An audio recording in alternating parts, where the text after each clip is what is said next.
किसी गांव में एक भाई और बहन दोनों साथ में रहते थे और बड़े ही हंसी खुशी से अपना जीवन व्यतीत करते थे। एक बार की बात है, दोनों की शादी हो गई और ननंद भाभी के घर आकर रहने लगी, क्योंकि ननंद की बहुत ही गरीबी का समय चल रहा था। उनके दो दो बच्चे थे, ननंद के भी और भाभी के भी, और चारों बच्चे एक साथ बड़ी ही हंसी खुशी से खेल रहे थे। एक दिन पितृपक्ष की पूजा के लिए उनका भाई बाहर जा रहा था और अपने पत्नी से बोला, सुनो, मेरी बहन का बहुत ख्याल रखना, ठीक है।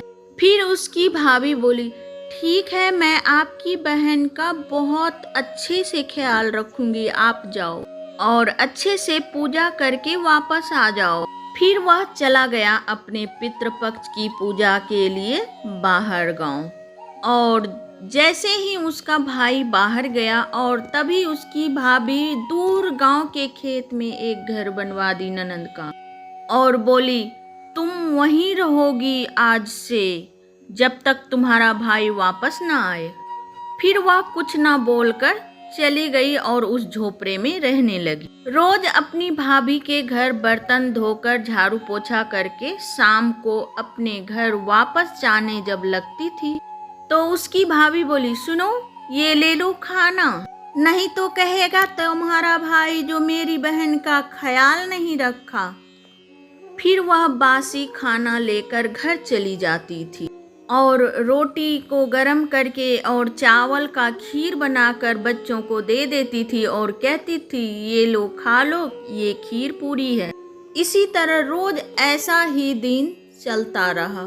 फिर एक दिन उसकी भाभी बोली, सुनो, तुम कल मत आना, तुम्हारे बाप का श्राद्ध है, जब तक पीपल का पेड़ हिले नहीं तब तक तुम मत आना। और पीपल का पेड़ हिला नहीं और वो नहीं गए। शाम ढलते ही उनके दोनों भतीजे खाना लेकर आ गए बासी वाली, तो वह गुस्से से उस खाने को झोपड़े के ऊपर फेंक दी और सो गई। और वह मन में प्रार्थना करती थी, जो हे पितरों, मेरे भाई की रक्षा करना और वह मेरी रक्षा करेगा। प्रार्थना कर सो जाती थी। फिर दूसरे दिन बोली उसकी भाभी, सुनो, कल तुम्हारी माँ का श्राद्ध है, मत आना, जब तक पीपल का पेड़ हिले नहीं तब तक मत आना। फिर वह वैसा ही कि पीपल हिला नहीं और वो नहीं गई। फिर उसी प्रकार दोनों भतीजे दूसरे दिन फिर खाना लेकर आए बासी वाली, और वह गुस्से से झोपड़े में फेंक कर सो गई और प्रार्थना करने लगी, हे पितरों, मेरे भाई की रक्षा करना, क्योंकि वह मेरा रक्षा करेगा, और सो गई। जब उसका भाई पितृपक्ष की पूजा करके वापस लौटा तो देखा उसके आंगन में कीचड़ ही कीचड़ था।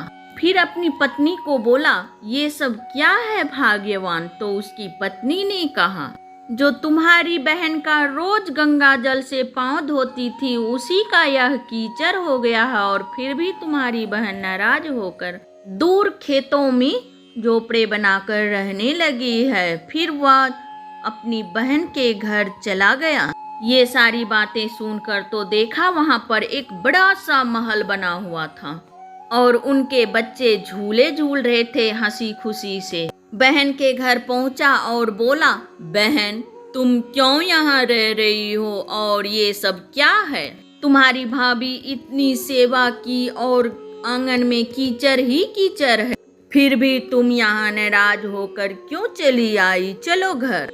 फिर वह अपनी बहन का सारी बात सुनकर और वह हाथ जोड़कर माफी मांगने लगा अपनी पत्नी की तरफ से और बोला, चलो बहन, घर अपने घर में रहना।